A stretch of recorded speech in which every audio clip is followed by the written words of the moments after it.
जय श्री राम। सच्चे सनातनी और सच्चे हिंदू इस चैनल को जरूर सब्सक्राइब करें।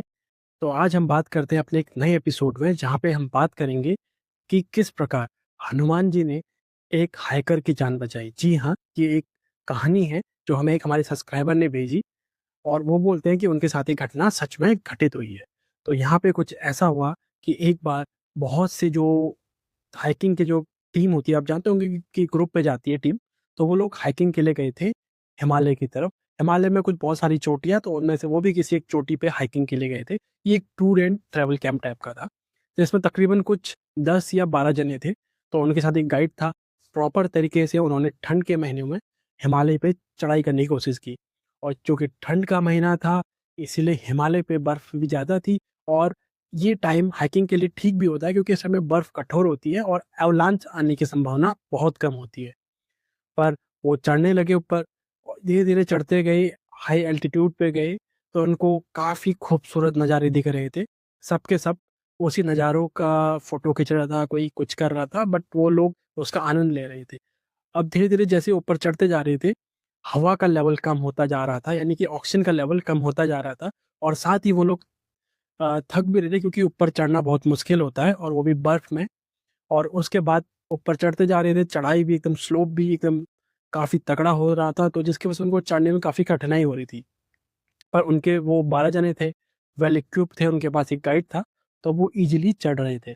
तभी सडनली, जनरली ठंड के महीनों में दिसंबर-जनवरी में एवलांच तो नहीं आता, बट वहाँ पे एक एवलांच आ गया।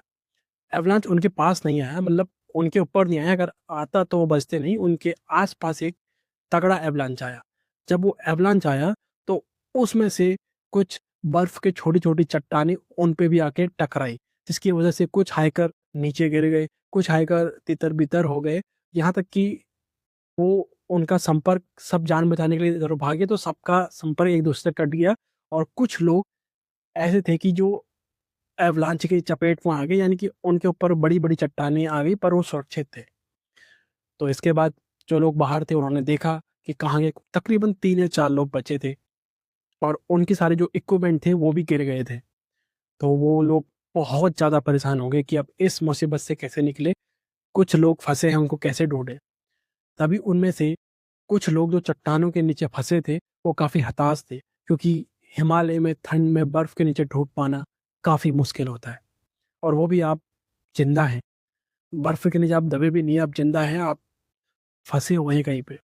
तो तकरीबन 3 या 4 लोग फँसे हुए थे, काफ़ी वो दुखी हो रहे, ठंड थी तो उनका शरीर भी कँप-कँपा के जमने लगा था।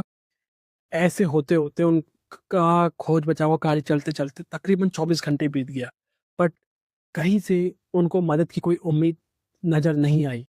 पर उसी समय एक उनमें भक्त था, उसने बोला कि जब वो ऐसी मुसीबत में फँस गए थे, जान पे आन बन गई थी, यानी कि अब तो लग रहा था कि जान या प्राण चले जाएँगे इसी हिमालय में, इसी चोटी में, तब उन्होंने हनुमान चालीसा गानी शुरू की। हनुमान चालीसा, बजरंग बाण, वो हनुमान जी के भक्त थे, तो उन्होंने सब गाना शुरू किया, और जैसे-जैसे वो भजन गाते गए, उनके अंदर एक तेज़ तो बढ़ता गया, और साथ ही उनके अंदर थोड़ा डर भी कम होता गया कि हाँ, वो ज़िंदा नहीं बचेंगे। और तकरीबन आधे घंटे के बाद उनको कहीं से कोई आवाज़ सुनाई देती है।